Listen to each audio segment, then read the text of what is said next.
Just to start off, other resources for you to learn from will be in the description, and I highly recommend Uncle Dane's How to Play Battle Engineer. This video is going to be split up into different sections, as it is a how-to, that way you can jump around and go to whatever you need to reference. I'm going to start with things that can generally apply to any map, then go into stuff for 5CP and KOTH. So, let's get started.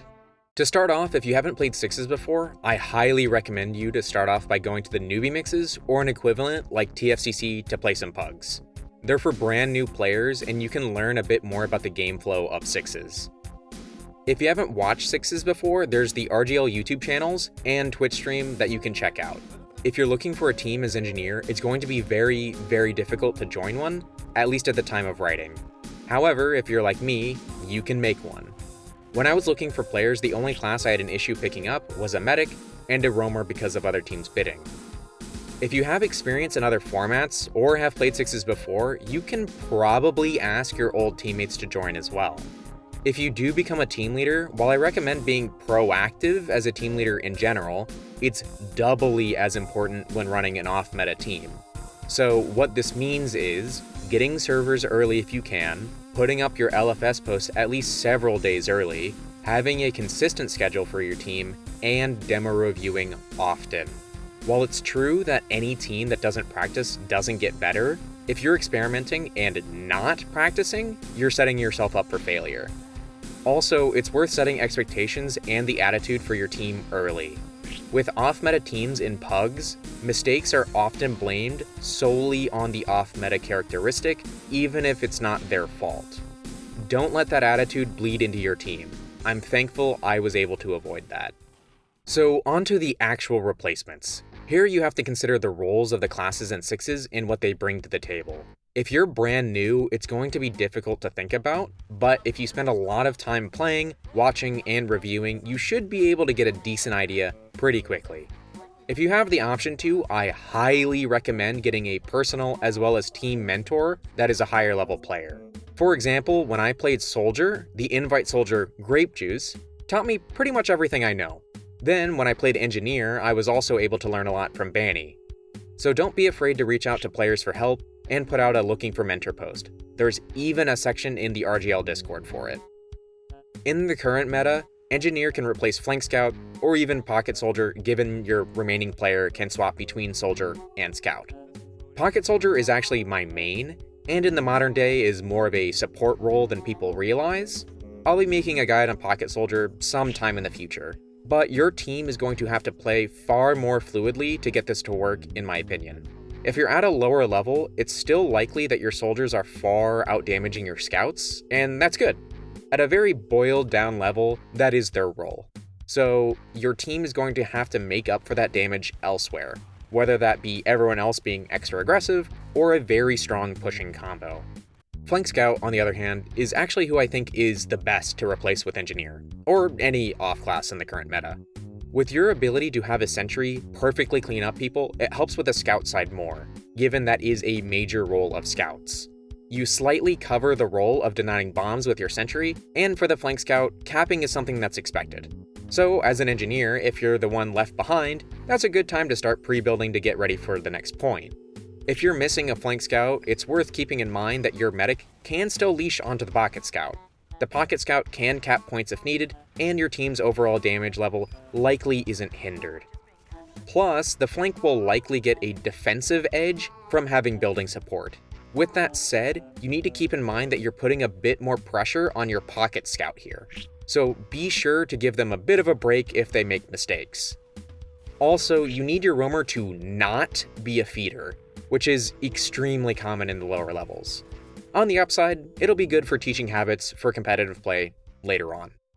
To start off with team coordination, since I was just talking about it with Pocket Scout, protecting your team's medic is really important, and it's important for them to keep you alive as well. You'd be surprised how much a mini sentry doing 30 damage to a soldier in the air screws up their jump.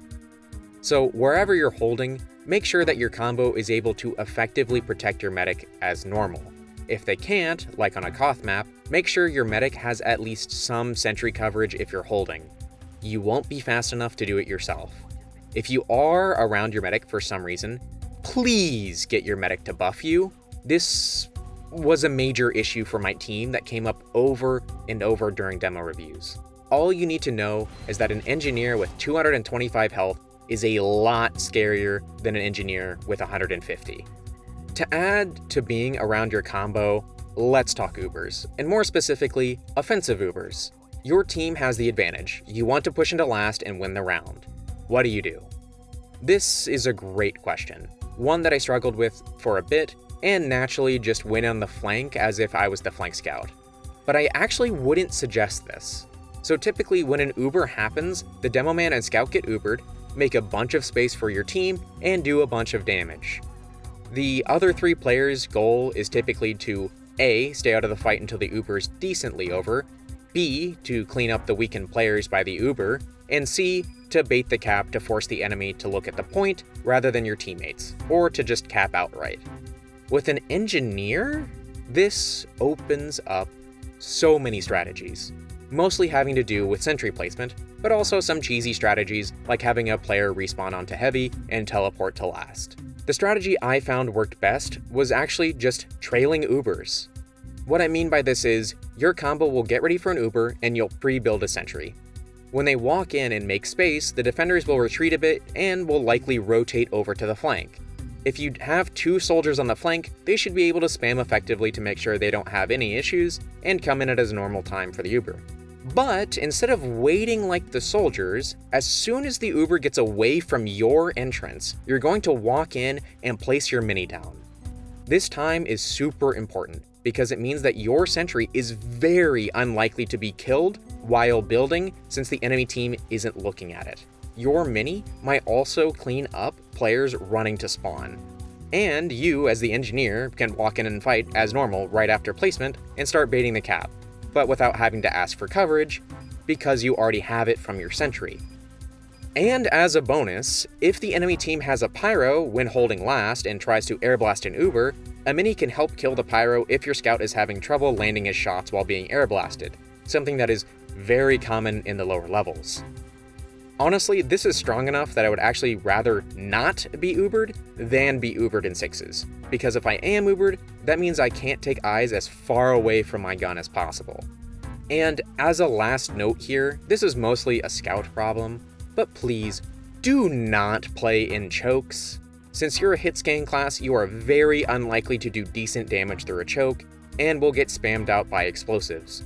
Just let your soldiers and demo man do their job, and only walk in when there's an opportune time. Metal management in 6s is super important, especially since there's a lot less to go around than in a pub. There aren't 24 people running around and dropping boxes of 100 metal all over the place. And most ammo packs are going to be medium or small packs. Make sure you're keeping an eye on your metal so that you're able to place buildings as needed or upgrade as needed. There are small optimizations that you can do. A great example is during rollouts. Place your teleporter entrance and exit before you grab a medium-sized ammo pack. That way, when you get to the mid-fight, you have 200 metal and can build 2 mini sentries, or just 1 and be able to place a dispenser. If you only have 150 metal, you can only build and commit 1, which leads into asking your teammates, namely your demo man, to not grab ammo on the rollout. You'll make sure they're topped off after the mid-fight and they don't need to worry about ammo. That being said, if you need metal and a teammate also needs ammo, you can take the metal first, then build and immediately destroy a dispenser. Your teammate can get full ammo and you can pick up a few gibs, gaining back a bit of metal in the process. This typically doesn't happen in 5CP, but it's worth keeping in mind for KOTH maps like Product, where the ammo pack is a bit more dangerous to grab. In general, try to stay at 100 metal or more when there isn't a stalemate. Being able to quickly place down a mini sentry could be the difference between getting a pick or losing your demo man. A bit of a weird thing to talk about, since this is something you mostly think about as scout to avoid damage, soldier to balance out your health to movement trades, and spy for cloak, but putting it plainly, you're slow compared to everyone else. And because of that, you can fall behind really quickly and put your team at a disadvantage. So because of that, you need to decide on the fly what's worth doing and what's not, both for you and your team. For example, if you wipe the enemy team on mid and want to prepare on second for a last push, it's probably better for your pocket scout to cap mid while everyone else moves forward. That way your team doesn't have to wait for you to start their last push. Taking certain routes will be preferred to others, that way you can join a team fight faster, as the longer your team is fighting at a player disadvantage, the worse off they are. So sometimes the best strategy isn't to flank all the way around the entire enemy team, and instead will be a bit more straightforward. The most notorious thing for me causing issues was teleporter management. But after learning when I could and couldn't get away with spending a little bit of time setting them up, it became less and less of a problem. Speaking of which, for some reason I hear very often that teleporters are useless in 5CP, and this couldn't be further from the truth. Teleporters are actually amazing in 5CP. They're also really good in KOTH, depending on the map as well. In a lot of this video, it'll seem like I'm only prioritizing the Sentry or using the Dispenser offensively. Just like casual TF2, your buildings are to support your team, and are amazing tools to do so. So, why are teleporters so good? Well, let's first consider what players have to do if they don't have a teleporter. If you're a scout, you just run to the front line. You're not doing anything else besides spending time to get there. If you're a soldier or demo man, you blast up to the front, dealing damage to yourself, and trying to grab health and ammo packs to make up for what you waste on the rollout. Then, if you're a medic, it's common that one of your scouts will come back to pick you up from spawn and then run you up to the front line. So, with a teleporter, basically all of these change. Nobody has to run to the front line anymore, and it is much faster to do so, even if you're a scout. Scouts don't have to run, soldiers and demos don't have to blast jump, and medics don't have to wait or have their scouts leave the team. Getting to the front in 1 or 2 seconds is faster than any rollout in the game. This is especially important when running sacks. So whenever teams are sacking back and forth into each other, typically as a roamer you want to sack immediately as the other team sacks, because the faster you are, the less likely the other team is to be prepared. But say you get the force, or you don't. In both cases, the teleporter still helps. Even if you respawn after the other soldier, it's entirely possible that you can get back to your team before they get to theirs solely because of the rollout time. Which brings me to the next part, preserving crit heals. Since soldiers and demomen hurt themselves when rolling out, their crit heals are ruined. But with a teleporter, you keep them and all of your HP, not to mention that all of the health and ammo packs are left untouched. It's perfect. So when you teleport back, if your medic is close, they can just beam you for a second and bring you up to a buff extremely quickly. This is super important for pushing last in my experience, or keeping the pressure up. Even if a defending team gets the advantage and can push out, if they start pushing when your respawners are taking the teleporter, it's entirely possible that their advantage has become a major disadvantage, solely because of your team having crit heals and being able to get buffed quickly. It's something that isn't talked about enough, but a teleporter can completely change the dynamic of sacking and committing into another team, as well as bringing other strategies into higher viability, with the most notorious being with Heavy. While Heavy is very, very slow to get to the front lines, obviously a teleporter alleviates that. But one thing you can do is have someone sack, then take an exchange or push in when they're respawning. Then have that player come up Heavy and be a post-exchange Heavy who will be a massive ammo sponge at the end of a fight, which is where Heavy excels in 6s already. So yeah, teleporters are amazing, but they are fairly annoying to maintain, especially if the game is back and forth. I personally recommend maintaining your teleporters when there's a stalemate. If your team is preparing to push, or thinks that they're going to get pushed into, just be ready for the push and leave your teleporters as they are. It's far more likely that your team will win the push if you're involved than not. Dispensers, thankfully, are mostly straightforward and operate in the same way that they do in Casual and Highlander. That being said, there are a few things to note.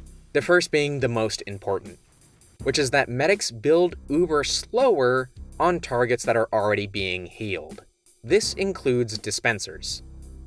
So if you have a scout that's trying to build uber while standing in the dispenser, he's doing it wrong. It's worth keeping in mind because your team will naturally crowd around your dispenser. This is also kind of a massive advantage. Dispenser placement can somewhat help with your medic's aim, especially if they're bad hitting long-range crossbow shots. If your player calls for a bow and just heads to the dispenser, all your medic has to do is shoot right above the dispenser and it's really likely to connect. This reduces a bit of communication needed on your team's part, reduces the stress on your medic, and reduces the amount of time that your teammates are away from a fight. The dispenser can either be placed for the combo or specifically for the flank. It depends on the map, but generally speaking, you only need to consider two things. 1. Does either or both have an ammo source? And 2. What classes are playing where? On most maps, it'll generally be better to put the dispenser with the combo. That way, your pocket soldier and demo aren't fighting over a medium ammo pack. It also gives your medic a bit of cover through dispenser armor, which is just when your medic crouches in your dispenser to negate hit scan damage. If you want to block splash damage, your medic just needs to make sure they're behind the dispenser and not in it. That being said, in one of Shonik's videos, he explained something that every competitive soldier has dealt with and been annoyed with. That is how splash damage is determined. And with the current system, you can use it to your advantage. If you watched closely in my last video, you might have noticed me building dispensers when running away, rather than a distraction sentry. That was for a reason. Dispensers are wider than sentries, and because of that, they have more surface area to block a rocket or sticky if it's shot at the ground. Then, when fully built, you can continue to use dispensers as shields, but vertically as well. It's not something that's commonly talked about, but is relatively common on Metalworks and Gullywash when defending last, namely when snipers are in play. When a sniper is up, if you know what angle he's going to peek, you can just have your medic crouch behind the dispenser to block that angle. To a lesser, but funnier degree, you can also have your medic run around the dispenser when someone is sacking or an exchange is happening to shield himself from the damage. But, as stated before, if the attacking class is hit scan, your medic should just use the dispenser armor. But if it's splash damage, your medic should be playing ring around the dispenser. You can also do this too. Sometimes you'll get caught off guard by an Uber and will be the only class on your team that just can't run away and you'll die. Nobody's perfect. But if you know that you're going to eat some lead, you might as well just waste some of the enemy's Uber and place down a dispenser to dance around. Since I can only cover the maps that I've played, if you're watching this in the future, it's very likely that there will be at least one new map that you'll have to learn yourself. Dispenser climbs are easier than sentry ones, but generally less rewarding if you're bringing your building with you as you jump. If you're looking over a map for mobility spots, one of the best ways to find a good spot is to ask, can a scout get up there? If the answer is yes, you can probably jump onto your mini and then jump up, or use your dispenser to climb up. Remember that your dispenser is going to be your tallest building when doing building climbs, so make sure that you plan accordingly as to what you need to place down. When you do climb up to where you need to go, it's very likely that the enemy team isn't going to expect you there. Most teams don't just hop onto a 5CP or KOTH map to see what climbs that Engineer can do, so they just assume Engineer can't. You can exploit that. Use your roamer to bait people into your mini, or use your gun to cover the combo better. I'll cover this more in depth as the maps come along, but the building boost on Snakewater mid is definitely the one that catches the most people off guard. I saved this for last for a reason, mostly because non-engineer players tend to neglect all of the other buildings, but we're here now. All you need to know is that outside of last, you're probably always going to be using the gunslinger. Sometimes you can get away with using the Jag or Eureka Effect, but that's more situational and you'll figure that out as you play. The first and likely most important thing is pre-building. I've mentioned it in passing in the video already, but it's very important. All this is just building your mini or whatever sentry before you push in, then picking it up and pushing in. You do get the hull movement penalty when doing this, but it will only rarely become an issue. When you pre-build, your mini will build roughly twice as fast than if you placed it down after running in to shotgun people. And those extra 2 seconds can absolutely be the difference between having a gun at your back and not, especially considering that if you're initially building it for the first time, the sentry starts at 1 HP. It can be one-shotted by a scout across the map, but if you pre-build that mini, then you'll be fine. Second is for team play. If you're replacing the flank scout, you can place a gun so you and your roamer can push up. For example, if you're on Metalworks, the default passive hold is farther back on the point. An engineer can't really contest farther than that without really high risk. So if you place your gun down to cover you and your roamer, as soon as someone walks in, run back behind your mini and force the enemy team to shoot the sentry instead of you. As for placement, just like anything else in TF2, high ground is good. Your mini can deny bombs, avoid ground splash damage, and require directs to be taken down. Not to mention that your mini likely will have an extended area of denial. You can also hide your mini in bushes, like on Bagel. If you're familiar with the bush spot on Upward, it's the same idea. Props are also a great place to put sentries. Often props are elevated and can avoid ground splash damage. You can use props as a mix-up as well, like House on Bagel, and shifting the sentry around it until it eventually ends up on the computers. And scouts love to jump on props, and it makes them incredibly hard to hit for soldiers. So, denying a scout's movement when they're not expecting it is also going to be great. Sentries can also be a huge boon for communication, normally when you're looking to call specific damage numbers or where players are. With sentries doing damage that you can see, and sentries getting shot at, you can pretty effectively tell where certain players are just by your sentry. If your sentry does some damage and you hear a soldier groan, well, there's going to be a soldier nearby. If there's some chip damage on your sentry, it's likely going to be a scout, and so on. And last, even though it's pretty common knowledge, don't stand between your sentry and the person you're shooting at if you can. You should be trying to get the person you're shooting at to have to deal with two angles at once when fighting you. If they deal with the sentry first, you should be blasting them with your shotgun or pistol, and if they deal with you first, hopefully your sentry finishes them off. An example of how not to do this is a clip I have from Prolander. This heavy is coming up from the ramp from under, and I know he's coming. I should have died here, since I stood between him and my sentry. If I was playing optimally, what I would have done instead would have been to either build a mini above the entrance or position myself there, that way the incoming damage would have been split. On the flip side, sometimes some locations just aren't worth putting sentries down at. For example, here on Snakewater 2nd, the stump or crates seem like an amazing place to put a mini. It has cover from all of the entrances, you have to pass through an open, mostly flat area, and you, as the engineer, can stand on high ground on shack. It seems perfect. And it probably would be for a casual game of TF2. The issue here is that when people walk in from lower on Snakewater, it's usually only for two reasons. One is to sack, and the other is to Uber in. The location of the mini doesn't help with either of these, especially in the former due to lack of visibility. So it would actually be better to either put the mini in a more exposed location, or to put it back to protect your medic or your team in general from bombers. The best weapon for engineer for a non-full-time NG. If you're just a scout player who just wants to get tips on how to hold last, you should use the Frontier Justice. If your sentry gets a kill on a sacking roamer, or just an assist, if you have good enough aim, you can turn that into another kill, or multiple kills with the crits. The Frontier Justice is also very, very good at forcing enemy medics, especially if you have decent aim. All it takes is one well-placed meat shot to instantly kill them, so I don't blame them.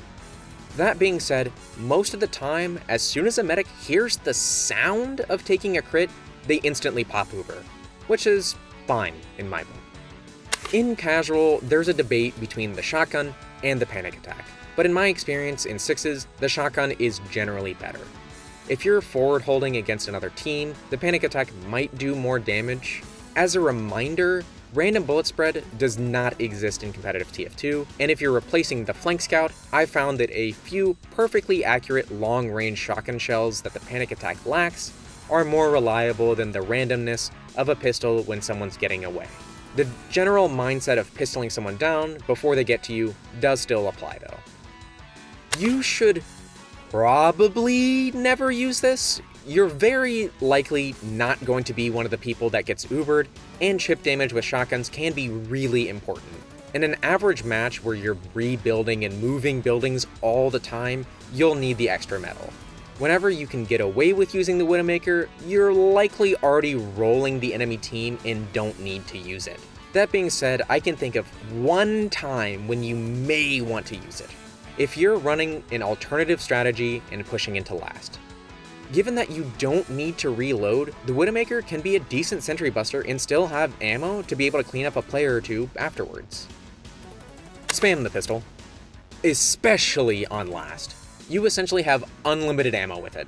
Take advantage of that. Even if you only hit a far off roamer for 30 damage, that's still 30 less health that he would have had when he bombs or now has to go back to get healed from his medic. Not to mention that with the constant spam, you can spy check with it and hopefully catch an invisible spy before he does anything. The Jag is Engineer's best wrench in 6s. As a full-time engineer, you'll be using the Gunslinger a lot more, but if you're running a standard lineup and you are playing Scout, the Jag would be the only wrench you'd really need. I'll go over it in a bit, but leveled guns on certain maps like Clearcut and Metalworks can be a really good choice if you've pushed out a blast and want to keep a leveled gun, or if you're bunkering. If you're respawning during a stalemate in a forward spawn, spawning with the Eureka Effect for teleporters that are cheaper to upgrade can also be a massive help, and make it one of Engineer's best utility items. If you have the time to do so, you'll thank yourself later. Also, leaving an exit teleporter behind can be a good play. Heck, sometimes you can just leave them in plain sight. It's not a strategy I'd recommend you use in every match, but you can pull out the Ninjineering every once in a while. Alright, this is the second to last interruption. But while mentoring an engineer team this past season, my mentee told me something that I didn't know. You can spawn with the Eureka Effect, create an entrance teleporter, and while holding it, click your item preset bind to another loadout with a different wrench, and you'll keep the Eureka Effect teleporter. You just have to make sure that you have the same primary and secondary for it to work. So if you're rocking the shotgun and pistol in both loadouts, but swap from Eureka Effect to Gunslinger, you're good. So you can bump the Eureka Effect in your 6's wrench tier list from an A to an S. I know this is a weird thing to bring up, but I highly recommend using the wrench instead of the Southern Hospitality. Yes, random crits are disabled, so the only downside is taking more damage from fire, but it's not worth equipping. The likelihood of hitting an enemy with the Southern Hospitality that wasn't going to insta-die anyway is very, very low. And at the lower levels, using Pyro to push last is not uncommon, whether it be air blasting players off the point to cap, or using the Scorch Shot and Flog like on Gullywash last. So the following items are banned currently, but if we see some changes, maybe they could be unbanned. So I'll go over some hypotheticals if they are. If maps start incorporating vestibules again, and the Rescue Ranger and Short Circuit are unbanned, the Rescue Ranger can be a great tool for making your gun survive longer. That being said, if you don't have the Wrangler, most demo men know to just stack stickies on a sentry gun rather than single det in a competitive setting. So what I would actually recommend is using the Rescue Ranger to have a far more aggressive sentry to catch out players in ways that they wouldn't expect before picking it up from range and placing it in a more appropriate spot. For example, if you're playing Process Last, you could put the gun closer to 4 and 5, then when it takes damage, bring it to the spawn closest to 1. If it gets destroyed, you can just resub back onto minis. So, ironically, I actually wouldn't recommend using the Short Circuit in 6s. I am aware that half of the classes are projectile classes typically. That being said, the metal cost for the Short Circuit is far too high to warrant using the vast majority of the time, and you lose the ability to chip shot players from range relatively freely like you can with the pistol. If the game is stalematey and you have an abundance of metal, it makes sense, but otherwise it probably shouldn't be run. If the Short Circuit is unbanned and neither the Rescue Ranger or Wrangler are, then I would recommend using it on last to deny demo Ubers onto the gun. But otherwise, generally speaking, in 5CP and KOTH, it's just not worth giving up the metal and losing the ability to keep up pressure for your team with buildings. If you're using the Short Circuit to clear stickies before a push, that's fine, but it's worth noting that most demo men will det their stickies when soldiers bomb, so you could just get a soldier to faux bomb and then get them to det it before a push. And since that's a common strategy already, you're probably already doing it, or having your demo clear the sticks with his sticks. Honestly, the only really bad engineer item, and you should never use it. Currently the upsides aren't really notable, and the downsides are losing pretty much all of your combat effectiveness. If you're a scout player and you're just sitting in spawn waiting for the enemy team to push in and kill your gun, I can see the argument, since you can spam a few shots before swapping back to scout, but it's still not worth it, in my opinion. Before I start talking about 5CP and KOTH, I really quickly want to refer you to the RGL callout guides. I'll be using a lot of them as references, so if you're taking this seriously, you should make sure you know what I'm talking about. Midfights can be the most difficult part of playing competitive TF2 in general, and that's even more pronounced as an engineer. The problem with engineer on midfights is that typically teams want to get to mid as fast as possible to get better positioning than the enemy team and use that positioning to force them out. With engineer being slow, it means that you can't do that as much, which can be a huge detriment on certain maps like Process. That being said, if you can get to mid as engineer, and it's more of a confrontational mid like Snakewater, your team can have a slight advantage due to the extra coverage of a sentry. So what I generally recommend is making sure that you can play scout a little bit. Even if you want to play engineer to mid, most of the time it's worth having another class as a mix-up, which goes for any non-traditional class. I'll go over each map that I played and their mids, but in case other maps get added, it's worth keeping this in mind. Then, when holding any point, remember to cover the role that you're there for. If you replace the flank scout, make sure to actually play the flank. If you need to rotate for a buff or upgrade a building, make sure to tell your roamer that you're rotating or going to a building. When your roamer sacks, typically your pocket soldier should rotate to take over the role of the roamer on the flank, but until that happens, make sure you play a bit more passively and have a sentry up to protect yourself. You don't want to be caught being aggressive in a 2v1 against a scout and a soldier. If your team is giving up the point for any reason, such as having big uber disad, make sure that you're one of the first players out. You're too slow to be able to leave on reaction, so make sure that you're farther back. You can leave your mini to help one of your sacking soldiers get a pick by either doing damage or at least being a distraction. You can also place your dispenser to block players from surfing or chasing in some places as well. It may be worth just bringing your dispenser back early with you, that way you don't have to wait for it to rebuild on the following point, and you'll be able to keep the metal stocked up inside of it as well. As for holding last, it's pretty much what you would expect. You're going to build a level 3 sentry gun, and usually in a place that covers the point that would force an enemy uber to be used. I typically like to have my A and B loadouts for most of the round in 5CP, then my C and D loadouts are just for defending last. That way I can build a level 3 quickly with the Jag, then swap to the wrench for the extra health per swing, and the Frontier Justice just in case I get a crit or two when the gun goes down. If your gun does go down, you can go ahead and resup onto minis during a push, or change class to scout or heavy if needed. Generally speaking, when pushing, you're going to be trying to cover your roamer. You make space for him and keep him alive, and he'll try to do the same for you. Combining the power of knockback from splash to keep enemies in the range of your sentry is a great strategy. You can use minis to peek a bit as well. You can place a mini in a choke and run behind the enemy to catch them while retreating, the most notable example being on Gullywash mid. Pushing last is typically the time where you get the most stalemates, and the most alternative strategies to break those stalemates. So it's worth talking to your team to figure out what those might be for your team. That being said, being able to get a teleporter up before pushing last can be a game winner. It makes it far more difficult for the enemy team to push out of last, and that also means that if you have a long last fight, your respawners can recommit quickly.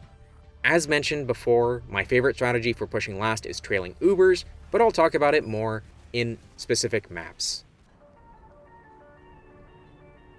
For the default rollout, go to choke, don't roll out big door.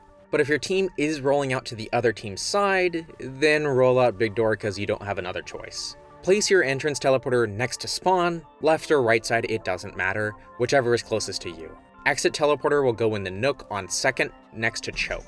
I recommend building your mini immediately after getting to mid. It is possible that you'll catch a roamer going up drop down early, and otherwise you can just pick it up and place it back down quickly.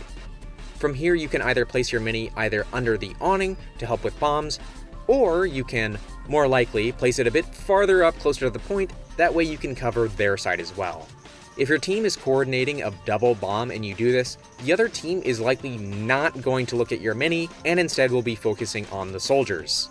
Since you'll probably think that you can't build on the crates on mid, or on the awning, unfortunately, and I wish you could. The mini should be close to big door, on the ground facing big door. You can place it a bit farther back to also get a heads up if a soldier goes up drop down, since you'll be able to hear the targeting and damage. Granted, your scout should be watching that, but still. You can place your dispenser either with the flank around the corner or place it closer to the combo. Just make sure not to place it immediately next to the door to avoid splash damage, and don't place it in the line of sight of the door. Anywhere around the crates is generally fine. The teleporter I place relatively close to the choke, either on your side or the enemy side.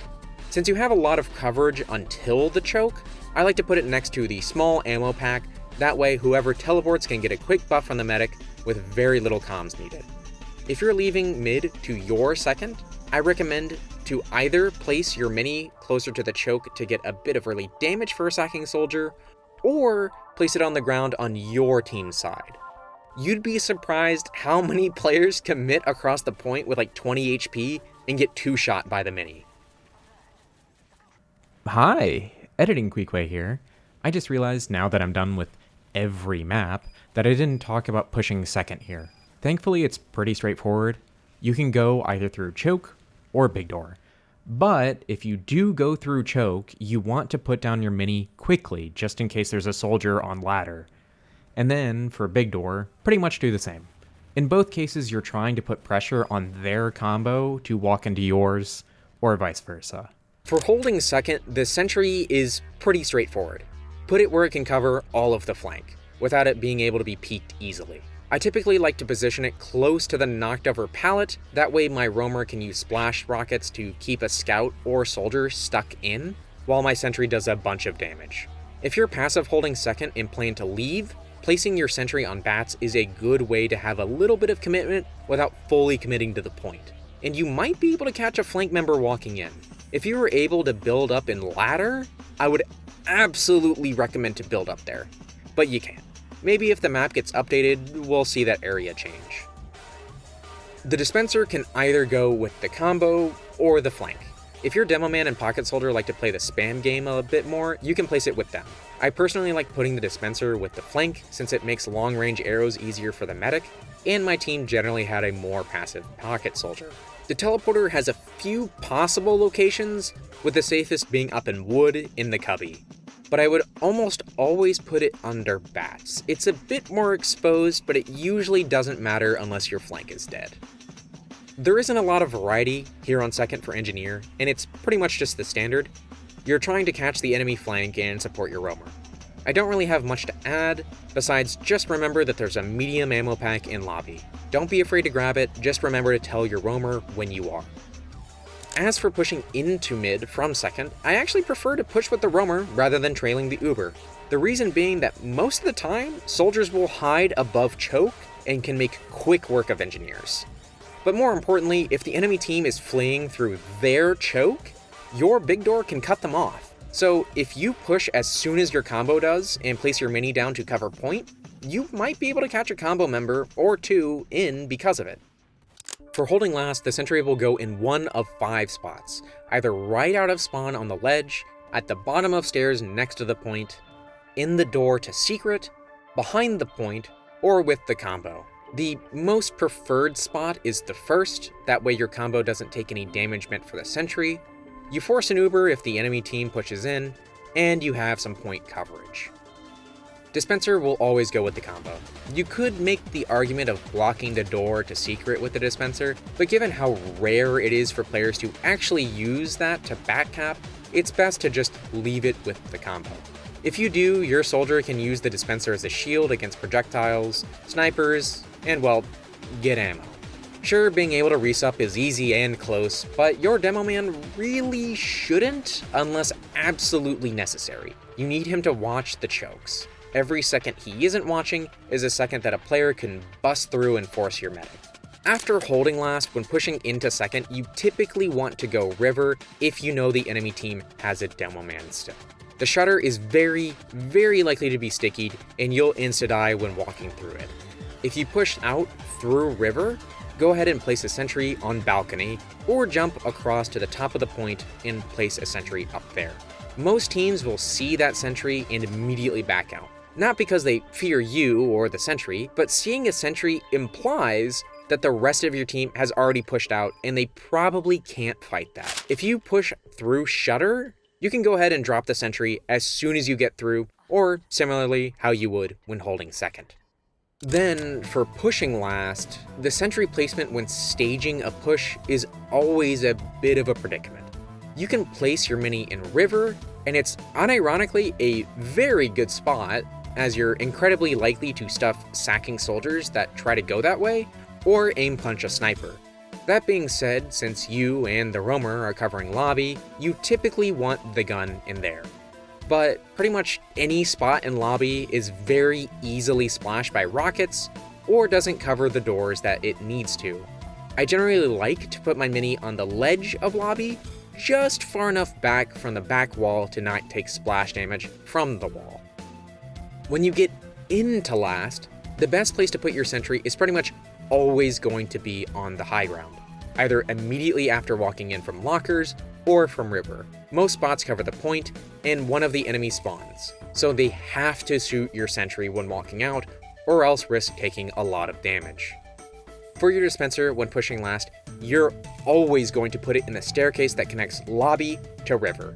The main reason being that the entire team can use the dispenser, and if a player gets past your flank in lobby, it's entirely possible that the dispenser will catch them just a little bit when trying to sack into your medic. Even if they don't get caught on the dispenser, it's pretty likely that they'll either waste ammo destroying it, or waste a shot or two accidentally shooting it instead of your medic. If you're passive in wood, you can just place your dispenser next to the small ammo pack, that way your pocket soldier can grab ammo as needed when covering river. When your team is staging a push into last, place your teleporter in wood. If your team loses a player or two during a push, you can always retreat back to here and place your mini to help cover river or shutter. For the rollout, this is one of the 3 maps that I recommend rolling out as Scout.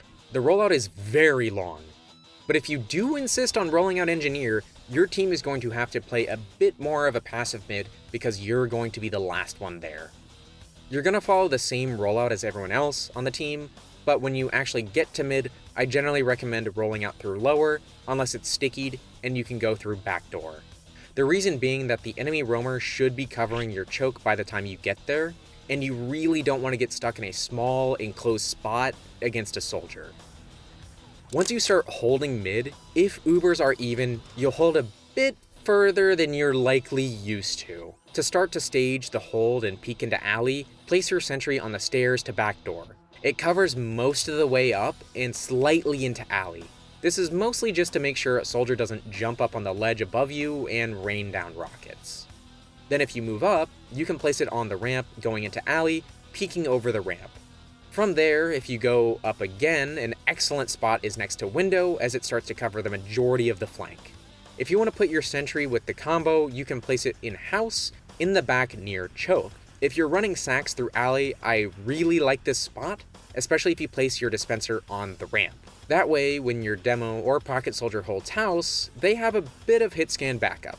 Speaking of the dispenser, I typically place it in choke, blocking the doorway to house. It's mostly for the combo. Medic can quickly retreat behind the dispenser and have it body block players if needed. And as mentioned, you can place it in the stairs in-house. But I found it to be a spot that can get my team killed against extra aggressive soldiers. If enemy soldiers are playing fairly standard or passive, I do think it's a better spot overall. And as mentioned, if you have your sentry supporting your demo as the combo rotates, you should put the dispenser here. And then the teleporter you can place in choke or around the corner next to a crate. If you're passive holding, you can put the teleporter in your house, just like during the rollout, and move it up whenever you transition to a normal hold. If you are leaving mid, I typically like to mix up my sentry spots as most of them are fairly exposed. If you leave it on the point, it'll likely get insta-destroyed. Surprisingly, placing a mini in the low ground around point has been a pretty effective option against overextending players that are trying to push the combo as they leave. You can also put the mini below the enemy team's balcony, on balcony in general, or on one of the crates. Given the length between points, I typically don't like keeping a dispenser for blocking players, but if I do, I'll put it in the long hallway in-house. Then, for pushing second from mid, as mentioned before, you'll mostly be playing flank. If you push in from alley, I like to get a sentry onto point as quickly as possible to be able to have the most coverage. If possible, pushing through house is much better for engineer though, mostly because you can build on bridge pretty much immediately after getting in and having a great sentry spot that covers point, as well as 2 entrances from lobby to second. Generally speaking, when holding second, you're going to put your sentry on the flank. This can be passive on the point, right where alley connects to second, or up on the high ground in alley if you and your roamer want to get aggressive. That being said, you can also put your sentry on the little shack next to shutter. It's a bit difficult to climb up to, but if you can get it, you can build up there. I don't recommend it given how easy it is to rocket from house, but if you're expecting a sack, it's not a bad place to build if your medic is passive by shutter. And if you're trying to prevent sacks, one thing you can do is put a dispenser right behind the shutter. That way, when a sack comes in, when your medic retreats behind shutter, they immediately have the dispenser wall to prevent some damage and mess up the soldier's aim a bit. Combining that with a sentry will probably ruin some poor roamer's day. Otherwise, I like the dispenser to either be on the point for the team to share, or a little farther back on the bridge for the pocket soldier and demo to share. Then, for the teleporter, you can put it in lobby or around the island. When leaving second, you have to be fairly passive as engineer, since lobby is pretty big, and it takes Engie a while to get from second to last because of it. With lobby being so big and enclosed, if you get caught out in the open area of second pretty much at all, you will die. Obviously, this doesn't account for team beef on the enemy's behalf, but it's better to assume that the enemy team won't make mistakes and to capitalize on them when they do. If you can get a sentry down, other than the main spots on the flank, you can build a sentry on island next to bridge, or the flat part of the ramp. Unfortunately, you can't build on the crates or on the ledge next to the doorway to house. Pushing into Metalworks mid is a bit difficult for Engie, mostly due to a ton of high ground that is almost completely inaccessible to engineer quickly. And committing from Valley is almost entirely low ground that has very little cover. Because of that, I typically recommend walking through house and out through choke. Unless there's a soldier on the crates or fans, then you should be able to get a sentry down on balcony or somewhere around the point to deny the enemy team's bombs, or just walking back into mid in general. Holding onto Metalworks last is a little different given that the entrances to last are pretty spaced apart, with last being extremely open. Most teams, when default holding, hold pretty close just to avoid giving the enemy team any space on last. Your building placement will probably reflect that. Starting with the dispenser, you're likely going to have it on the bridge, or at the end of it, or at the bottom of the slope near main. Any of them are fine, and gives your demo man a quick place to grab ammo, and a place for your medic to crouch behind to avoid being sniped.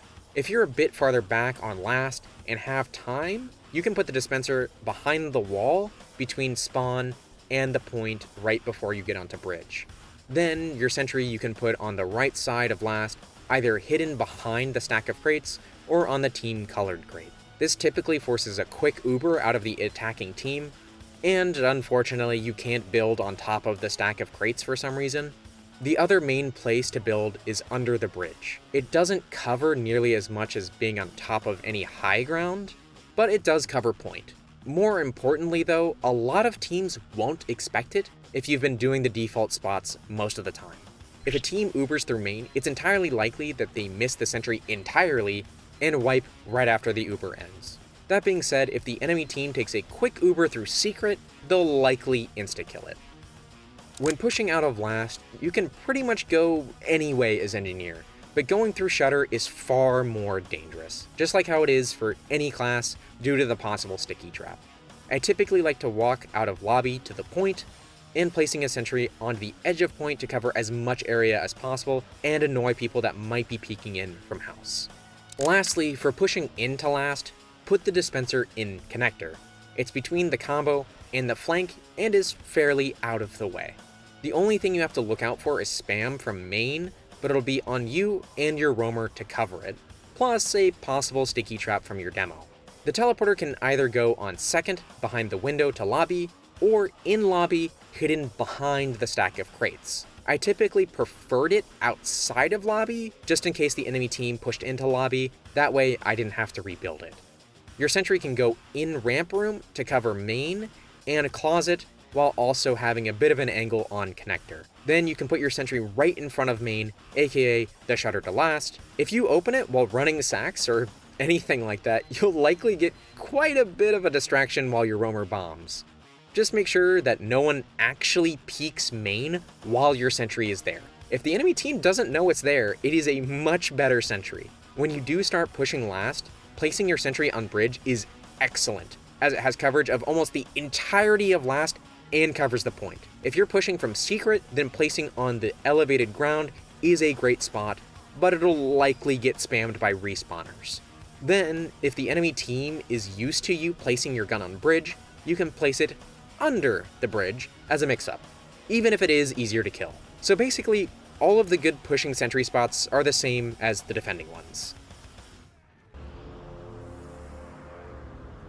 On the rollout, you're going to follow your combo, with the only exception being that you're not going to go through cheese, and instead, you'll be going over the bridge, so that way you can place down an exit teleporter and grab the medium ammo pack. Once you get into Saw, you'll go up the stairs across catwalk. From here, you can either build a dispenser to climb onto roof, or build a mini and bring it with you as you get higher. I generally prefer to build the mini, then bring it with me.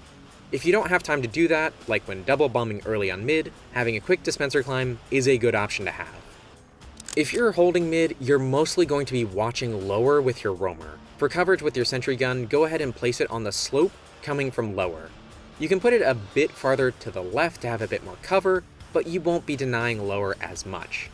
Generally speaking, I don't recommend you putting your sentry on crate, since it can be peeked easily and it doesn't cover lower that well. It may cover kitchen much better, but if you deny lower, you're also denying kitchen as well. For your dispenser, you can put it next to crate or next to saw. Placing it next to saw means that it can easily be spammed, but also means that your demo in pocket don't have to come back for your ammo. I typically prefer the crate spot. Then for the teleporter, you're going to place it in your team's kitchen. It's rarely ever checked, and likely won't get destroyed. You can place it in lower kitchen or upper kitchen, whichever is preferred. If you want to hide your teleporter, put it in lower kitchen, right next to the ledge. Then, for leaving mid, you can put your sentry on roof or seagull. You can climb up there using building boosts, or walking in up to the catwalk and doing a single building boost. You generally want to leave early through saw, as it is the fastest way to get back to second.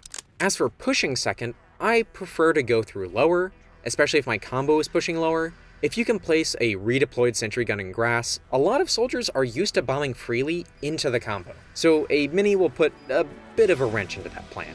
If you do go through saw, placing a mini on train can be a great way to get your sentry elevated during a fight, which will be great given the amount of bombing that happens on Snakewater second.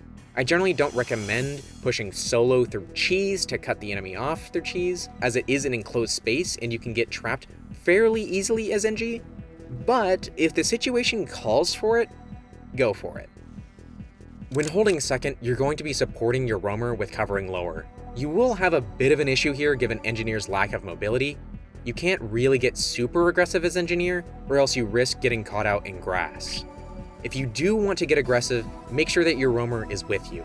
Otherwise, you're just being supportive for your team by giving ammo, heals, and covering your med with a sentry. For the sentry, you'll want to put it on the stack of crates. There's a bunch of options on second, but given how Snakewater plays, as mentioned before, most of them aren't worth doing.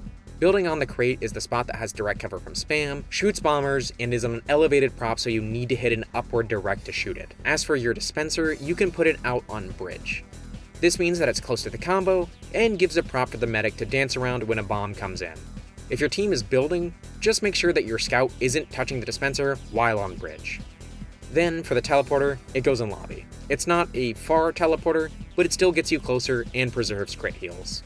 If you're prepping to leave second to last, I like to leave my sentry on the crate, then rebuild it in lobby to help deny aggressive players trying to run into the combo.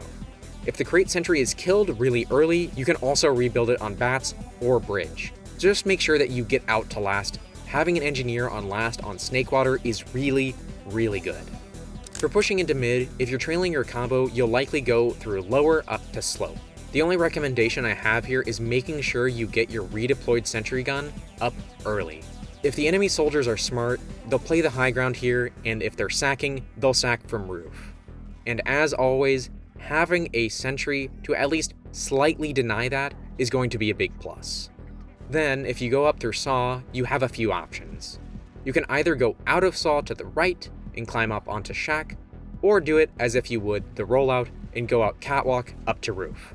If you're up on the roof and the enemy team is trying to contest, having a sentry gun up there is a great way to get them to reconsider, especially if the contesting team players that are left are scouts. Onto holding last, there's a bunch of sentry spots, but behind tower for the default spot. It covers point and can't be shot by anyone unless they commit really far in through lower lobby. Since this is the default spot, after all, every single team is going to expect this. From here, you can place your sentry next to shutter, right around the corner. You really shouldn't do this unless you think the enemy team is stupid, but sometimes they just won't see it, and they'll find the sentry a little too late. For another funny spot, you can put the sentry behind the crates. It's not really a good spot in general, but it does cover the point a little bit. It's a bit more of a mix-up option than a real one, but if something's stupid and it works, it isn't stupid. Same thing goes for putting your sentry behind the cargo crate. Then the default spot for when your team has big disad is right outside of left spawn, since the enemy team should uber through shutter and you want to waste as much of their ammo as possible. If you move it slightly up to cover point, that's great too. As for the dispenser, you're going to place your dispenser with the combo. You can put it either next to shack or around the corner next to stairs. You could argue for a dispenser for you and the roamer here though, but given how open Snakewater last is, you can catch a bow from your medic if you need it. I typically prefer the combo to have it for the demo spam and the armor for the medic, but if you feel that you and your roamer need it, go ahead and place it behind the team-colored crate. Pushing out of last on Snakewater is really annoying because of all the ways that you can be back-capped, similar to Gullywash. That being said, as long as everything is checked and you push out, putting a sentry on bridge or on the crates to cover you from bombs is great. I typically don't recommend trying to cut people off through underpass, given that you'll be trapped there if you run up against a soldier. For pushing last, when staging a push, I like to put my teleporter behind shed. It can't be seen from any of the angles in lobby or lower lobby, and lets you get up to the point to get a crit heal easily, or high ground by getting on top of shed. Plus, if the other team pushes out and you teleport in, if the enemy team didn't commit past the point, you might be able to get a soldier to bomb and get a kill or two on weak players. I place my dispenser behind the stacked crates that I put my sentry on when holding second defensively. It's got a bit of cover from players attacking from lobby, it's outside of a sniper sightline, and it's right next to the medium health pack and ammo pack, so it's accessible for anyone looking for them. When your team is about to push and you get into lobby, you can stage your dispenser on the pack in lobby. There's a good chance it'll get destroyed, but keeping your teammates healed up and their ammo maxed before a last push is absolutely worth it. Lastly, for the sentry, before getting into lobby, I like to put my sentry in front of train facing lower lobby. It can't be shot by sniper peeking, covers lower lobby, and people hiding in the hidden spot under bridge. When you get into lobby, you can place your sentry to cover dropdown or lower lobby. Then, when pushing in, I really like to follow the combo on Snakewater last. Minis when pushing in on Snakewater last are power in my experience, on either side. If you can get it in on any of the high ground on last, your sentry can cover almost the entirety of last, and given the Snakewater spawns are very unlikely to get immediately destroyed by respawners like on other maps, I personally like to put my sentry immediately to the right of tower when walking in, or next to the double stack of crates so spawners don't see it until they've jumped to the point and are already taking damage. Process is another one of the 3 maps that rolling out a scout is going to be generally better. The main reason for Process being that if you get stuck and choke during the mid fight, you will lose. Engineer can make it to the mid a little late going out through IT, but it's worth keeping in mind that the enemy Demoman might sticky that out. As long as you can either link back up with your combo or make it to the high ground consistently, then you can make it. If you do make it on top of Process mid, Sentries on the high ground can be amazing for the mid fight since a lot of it depends on high ground control. Once you win the mid and start holding it, you have a few options for sentry placement and teleporter placement, while really just having one dispenser spot being behind the enemy rock to give ammo to your demo man and potentially pocket soldier. I like to put my teleporter in front of the forward spawn on the crate. Shade is a decent spot as well. Either side works, just depends on if the enemy team has a sniper or not. If they do, put it on your team side. If they don't, then put it on the enemy side. As for the sentry, you can put it on roof to cover choke, sewer, and a little bit of IT while also avoiding spam from the choke. Or you can put your sentry on the edge of the enemy team's crate. It'll cover IT, but it can be shot by snipers or long-range rockets. When you're actually holding, I like to peek a little bit into IT, but generally more passively as it's a pretty easy to get caught in by a soldier. So instead, I like to have my roamer hold IT a bit more passively, as I can work with the pocket soldier to claim sewer or do a punch through IT. If something goes wrong on mid and you need to leave, I personally just keep the mini on top of roof to give the enemy team something to shoot at and be distracted by while one of my soldiers sack for the force. Another pretty cheeky location is on the lower crate in front of the forward spawn to catch a weak player going back to their sewer for a health pack. And if you would like, just like I've said a few times before, and I'll say a few times more, you can place your dispenser in the choke when leaving to try to deny aggressive surfing players. Then, when pushing into second from mid, I like to go from sewer or choke. I generally don't like going through IT unless the other team's roamer is dead. Since engineer is slow, being caught in an enclosed space for a long time is, well, dangerous. That being said, being able to put a mini on the enemy team's bats as your team pushes in, cutting off their exit, is a great play. Holding second on Process is actually a bit harder than most maps, despite being the map that's generally recommended for new players. The reason being that the main section of the flank on second is almost entirely an enclosed tight area, making it fairly easy to get spammed out by soldiers and quickly cleaned up after. There is a slight upside to this, which is that it means that there's not much room for you, the engineer, and your sentry, and the roamer. So, when holding the flank, I'd recommend you to leave your mini with the roamer and help out with the combo, or leave the mini with the combo and help out your roamer. I personally prefer the latter. Your roamer is generally going to need the extra firepower more than your combo will, and if your roamer ever needs to rotate out for healing, the flank just doesn't fall down to one easily pushed mini sentry. Instead, I like to put my sentry around the point to deny bombers onto the medic or demo man. Given the high bombs on Process, it's very unlikely that you'll fully deny the bombers, but you should be able to get in enough damage to help clean up the bomber with the pocket scout. If, for some reason, you feel like you need the mini with you and the roamer in IT, just try to put it in a place that isn't easily destroyed, and also doesn't shoot you in the back if you're trying to defend. As for the dispenser and teleporter, you just leave it with the combo as usual. Rotating for crit heals on second is pretty close for most maps, so the flank doesn't really need the dispenser. The meta can also use the dispenser for jukes or dispenser armor, with the demo and pocket soldier able to quickly grab ammo without having to worry about stealing it from each other.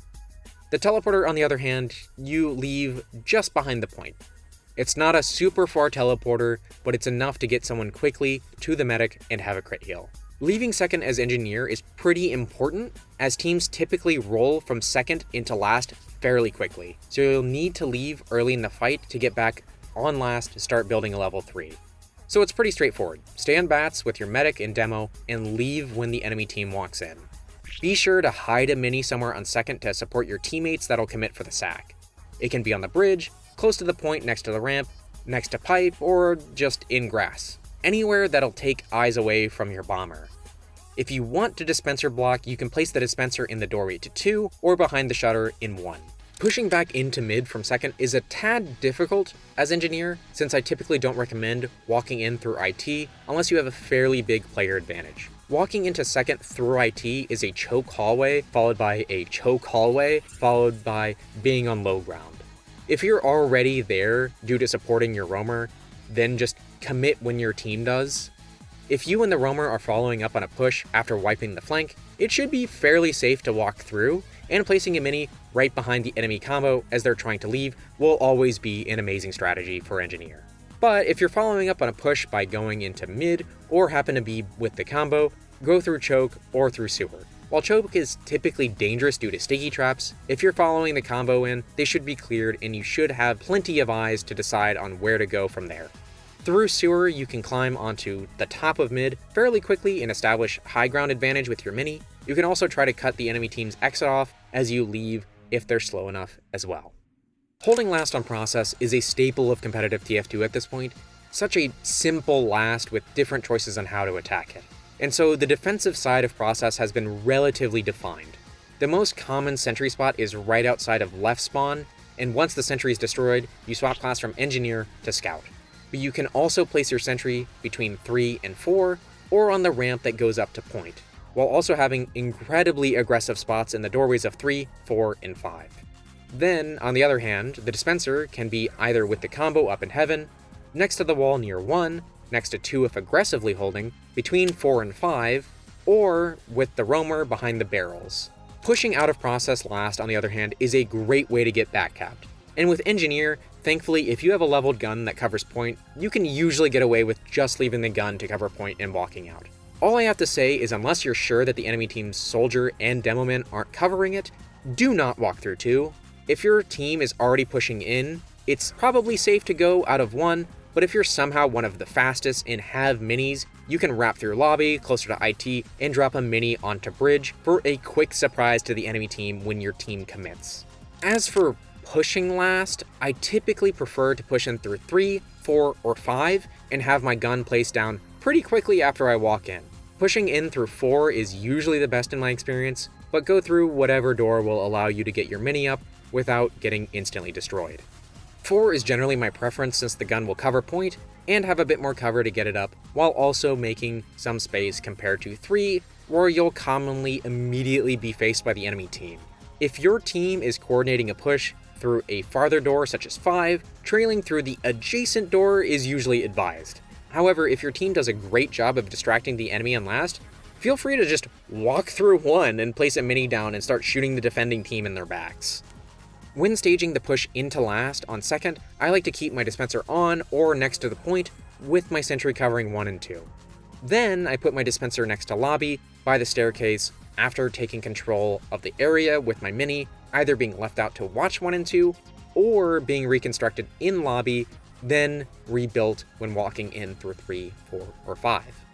As for the teleporter, it's pretty simple. You place it on second behind the wall over by grass. You can also put it in the corner leading to IT, as it is technically closer to lobby, but I find that spot to be a bit disorienting, and it's dangerous to have if your team is retreating. Sunshine is the last of the maps where Scout is going to be generally better to mid, but I would say that Sunshine is the most viable of the 3. The reason being that the alternate entrances to mid aren't as much of enclosed chokes as the other 2. So when rolling out, you can go through Cafe, and Valley is possible as well. It's worth keeping in mind that it's hard to bait in Valley though. Sunshine is more of a wrap mid than any other map, so if you're left behind, you will die. Because of this, you want to stay with your team as much as possible and push the advantages of having a mini as much as possible. This might be through having a head-on mid, placing the sentry in interesting denial spots, or taking different routes. Just make sure that your team knows what you're doing so they can accommodate you and you don't fight a 5v6 most mids. Once you start holding mid, I highly recommend putting your sentry on Bell Tower. You can climb up and jump across from Tetris. This is an amazing sentry spot for shooting anyone that tries to commit. It's probably the best sentry spot in all of 5CP, just based on the amount of space that it covers. Combined with the scout, it is incredibly hard to sack into. Place your dispenser next to choke for the demo man or on shack. I typically prefer near the choke as it's a bit easier for the demo to access. For your teleporter, you can put it in either your team's forward spawn or the enemy team's forward spawn. Both are good spots that are relatively safe and will get you really close to the front lines. When you start leaving mid, you can leave your sentry on bell tower to draw some eyes if you have a soldier sacking, but after that, you can put the sentry on your shack. You'd be surprised how many overextending players you can catch with it. If you want to block soldier serfs while on your way out, you can also place a dispenser in choke. Then, for pushing into second, there are a lot of strategies. First, going through choke is a death trap as engineer, but can be extremely rewarding if you can get a gun down there where the fence ends. Valley is fine, but can be dangerous given the low ground. If you get caught by the soldiers on the flank there, you'll probably die. But if they don't cover it, it is a great way to catch out a retreating team. Cafe is the safest, but it is the hardest to catch people out as engineer, and the defending team has a lot of cover from the high ground on and around point. That being said, you can get a sentry down relatively quickly to deny bombs coming out from behind the cover and have your flank flood in. When holding second, there's two teleporter locations. An aggressive location next to the forward spawn that's pretty dangerous but can be rewarding for crit heals, and then a safe teleporter location next to the stairs to dungeon. Generally speaking, on second, you want to keep your sentry with the combo, and you can place it on plat to help deny bombers with the scout as you and your roamer fight in valley.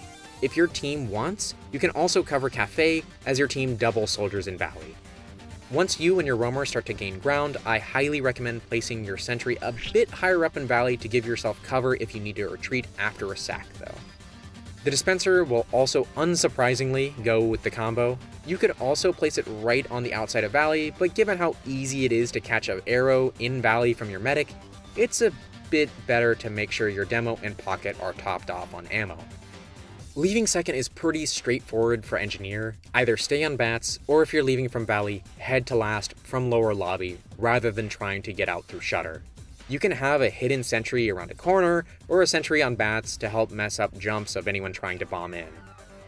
If you're planning on leaving early on second, such as with large Uber disad, stay on bats. You need to leave early to get your level 3 up for last. As for pushing into mid, it's actually quite similar to the mid fight, but I would generally recommend rolling in with your combo. That way you can place minis on the building that they pass to help with the post fight. If they roll in through choke, place it on shack. If they roll in through valley, you can place it on Tetris or bell tower. If you don't have time for all that, just placing one on the ground around bell tower will be much better than doing nothing. Alright, for holding last, I'm going to start with the sentry because this sentry spot is hugely important and it's probably the strongest sentry spot in the game if your team knows how to play with it. In this spot, it can only be spammed by people who commit really far into the combo and is essentially a backup for your demo man. It covers your combo in general and covers the point. This sentry spot has actually led to counterplay that will bring both the loose cannon and the man treads into viability, where the demo man will use the loose cannon to keep the enemy team from walking in as much as possible, even during an Uber, to preserve the sentry. And the enemy team's roamer will use the man treads to ignore the knockback of the sentry and the loose cannon. It's an incredibly strong sentry if your team knows how to use it. If you do use it, you'll need to play on the right side with your roamer, and make sure to keep an eye out for bombers through dungeon. With you and the roamer not having sentry coverage, this is one of the last that I actually recommend taking the dispenser for the flank and keeping it for you and the roamer behind the barrels and crate. That way you can get the quick heals and ammo while the combo has the medium ammo pack and resubs. You can have the dispenser with the combo as well, but I feel like it's a bit too much coverage of your team on one side and a bit too little on the other, while also being fairly reliant on your medic for arrows. If your team does want to play a bit more standard so that you and your roamer have more coverage, you can place your sentry on the opposite side of the point.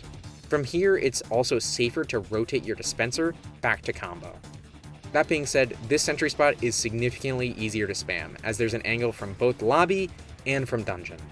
The last quote-unquote main sentry spot, without just hiding it around the ground by point, is in the IT area, on the stack of crates. It's a weird spot, it can get shot down from either dungeon or lobby, but I've seen it stuff pushes before, so it's worth noting. If you're skipping around, I'll say again for the dispenser, you can put it with the combo in upper or the flank behind the barrels and the crate. Pushing out of last is interesting since Sunshine Last is either a breeze to push out of or an absolute hell. Given how many backcap attempts I've seen, I'd recommend you keep your sentry on last unless your team is absolutely sure you've cleared each path to second. When walking into second, I usually like to push from bats, shutter, or dungeon, ironically. I find that pushing from lower lobby keeps you on low ground far too long as engineer, while the other options allow you to get up a bit higher so you can quickly place down your mini to gain coverage.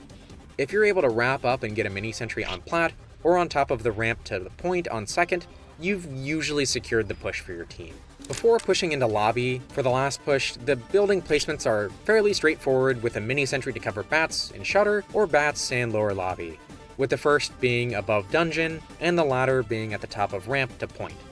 Then I usually keep the dispenser on the point, or behind it on plat. When staging your push into last, there's only one real place to put the dispenser, which is in lobby on pack. It's between your combo and flank, and should only get peeked by those that are overextending. With it being on pack, your teammates can also grab a health pack if they need some instant healing before getting healed up by the dispenser. Then, for your teleporter, you should place it on second near cafe.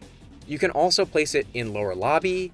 There is one problem with Sunshine Lobby as an engineer, which is that if you force the enemy team, or if you lose a player or two, you have to fairly quickly leave lobby and get set up again. So I prefer to keep the teleporter outside, just in case. That way I don't have to rebuild it. Finally, for your sentry, for the pseudo default, you should put it under all the stairs covering dungeon and lower lobby, which is where the flank scout normally covers. So if you're playing on a team that's used to standard sixes roles, this would typically fall to you.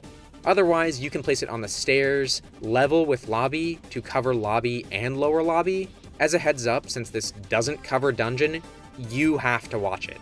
And when you do finally push, I highly recommend pushing upper and placing your gun to cover point. It's an incredibly powerful spot that covers most of last and has a medium ammo pack right next to it just in case you're out of metal and don't have enough to build a gun, or have to build another for that matter.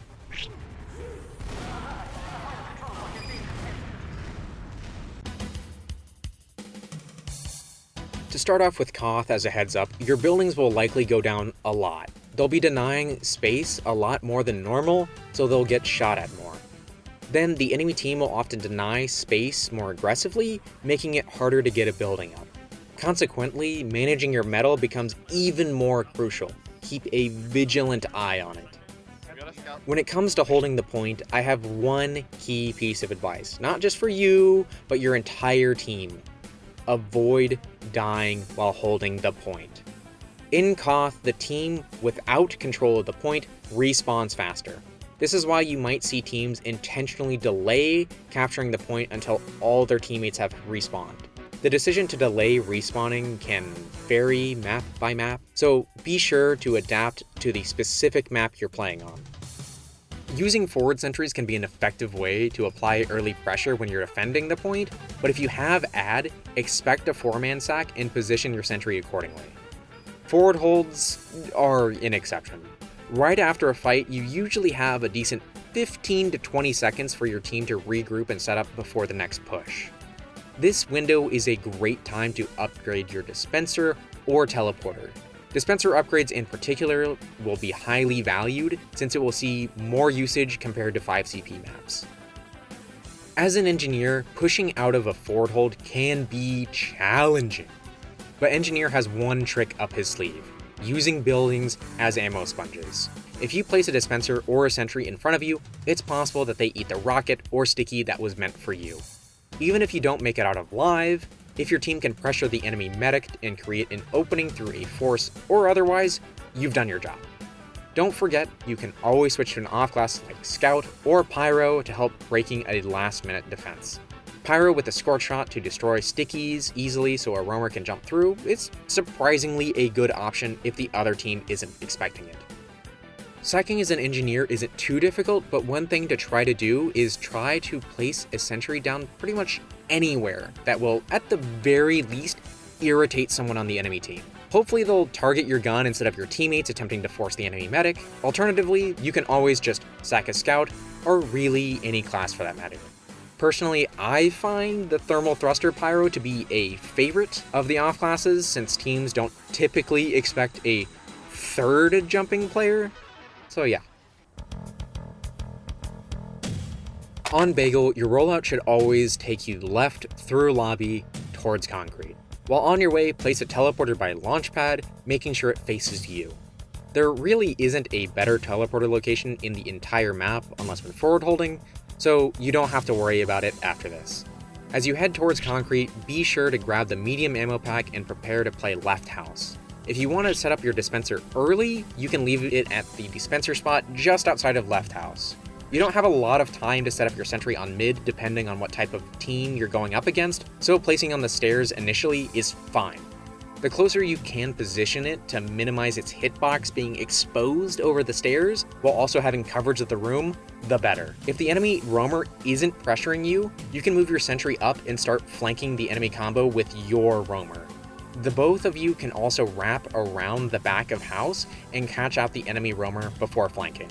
If the enemy team is fast bombing your team early on mid, you can move your gun back to help with the bombers. But if they're fast to bomb on mid and your gun is still on the stairs to left house, if your med surfs towards concrete, that's an area that's covered a bit by your sentry and it should be safer than surfing any other direction. If your default holding point, move your sentry to another spot in house to catch the enemy roamer off guard, or place it closer to the point to give the enemy team something to look at rather than your combo who's going to be spamming them as they approach. If you have time, upgrading the dispenser on Bagel is surprisingly more effective than other maps in my experience. And since your teleporter isn't going to be moving pretty much the entire game otherwise, if you have some time for some reason, you can upgrade that as well. Forward holding on Bagel is, well, extremely good, and I highly recommend it if you can. If you are forward holding, it's pretty straightforward. To start, the dispenser goes on concrete next to the rail that prevents splash damage. As a note, as somewhat alluded to, your teleporter will not move unless you really want to risk bringing it up here. This is a soft reminder that forward holds will pretty much always be broken, and rebuilding and upgrading a teleporter after the first time is a huge time sink. For your sentry, you can place it on planks, the bush next to those planks, on wood, on the grass in front of main, or if you want to be really passive, on the stairs to concrete. Since your soldiers will already be double stuffing lobby and have a dispenser, I highly recommend giving your demo man and pocket scout the extra firepower of the sentry. As for sacking on Bagel, it's pretty similar to sacking as flank scout. I generally recommend going out through boiler and trying to place a mini down to help support your other three as they bomb in. If you can get in as well, being able to slip in through right house and placing a mini down to cover point as you attack the medic is a great play as well. If you've had experience playing Engineer and Highlander before, the rollout is pretty much the same. However, in 6s, you need to get your sentry up as soon as possible during the mid-fight. The reason being, if the enemy soldiers double bomb immediately on mid and your team isn't prepared for it, you're probably going to immediately lose your medic. I typically like to roll out through main, place my teleporter down, and then immediately place my sentry on slope. But given the nature of the map, go ahead and do whatever your team thinks is appropriate. Once you're holding the point, you can place your sentry on slope, concrete, or peeking above the side of hill next to concrete. It's worth mentioning that the spot that engineers typically place their mini on concrete in Highlander isn't nearly as good, since it's out in the open and the Wrangler is banned in 6s. There's also a few places that you can hide your sentry if the other team has to push in, such as when your team is about to win the round. My personal favorite is in the corner of house on slope, but placing it on the enemy team's bridge can also be a funny sentry. Your dispenser is pretty much always going to go in pocket. Placing it behind rock is risky. It's very likely that people retreating to it will either get spammed by the enemy demo man, or more likely, double bombed by the enemy soldiers. Your teleporter can pretty much always find its home on porch or inside of house. I typically preferred porch for one reason. If a soldier gets behind and just waits for someone to teleport through, there's very little you can do to survive while in house, and otherwise you can maybe live if you surf when it's behind house. Your teleporter will probably get destroyed a lot more, but it's worth it if it means that your teammates stay alive. Moving up for a forward hold is quite similar to the standard lineup. The only difference is that the Pocket Scout will be with the Demo Man and you'll be with the Medic and Soldiers. Place your mini on the edge of grass, facing main, that way you can get some early damage on those who rotate through there. You'll also be watching main, so that way you can call when your soldiers are able to rotate. I typically don't like bringing my dispenser forward, but if I do, I place it on the stairs. 1, to prevent ramp slides from players getting behind, and 2, it's out of splash range from those trying to push through the forward hold. For sacking on product, I typically prefer to go through concrete since my demo and soldiers like to bomb from cliff or across house.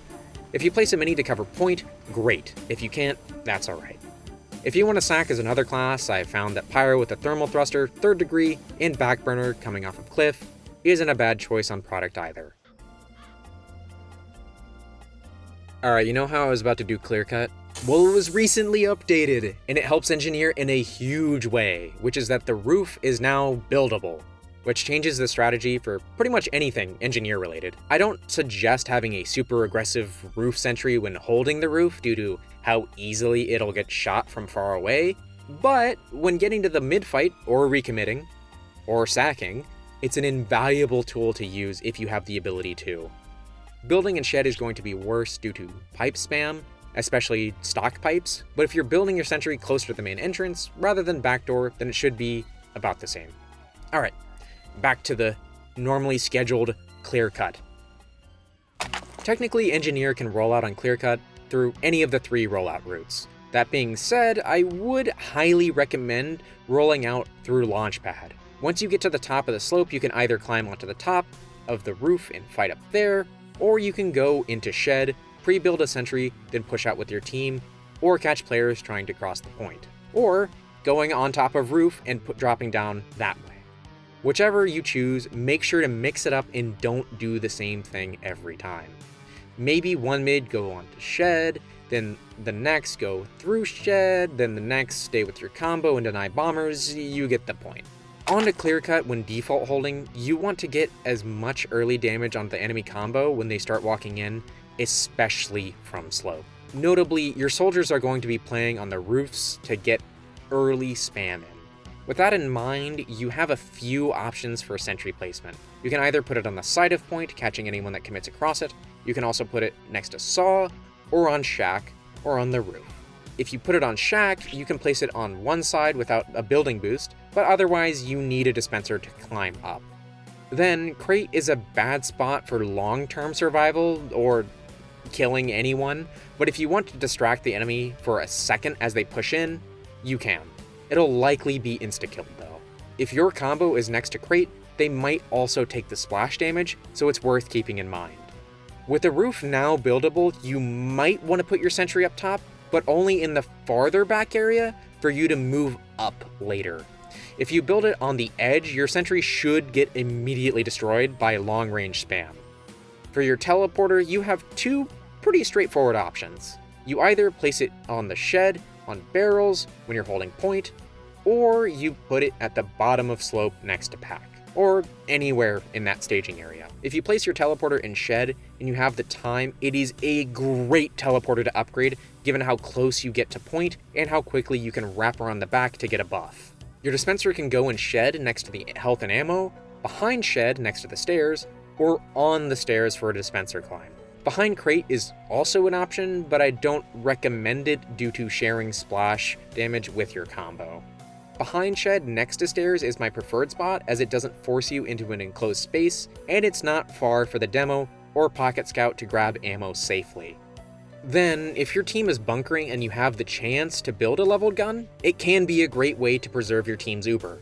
If you're doing this, you're going to put your sentry in shed, and there's a few places you can put it, but I generally recommend putting it towards back door, facing between the ramp and the entrance to shed. But as mentioned before, I place it a bit closer to the main entrance to avoid pipe spam now.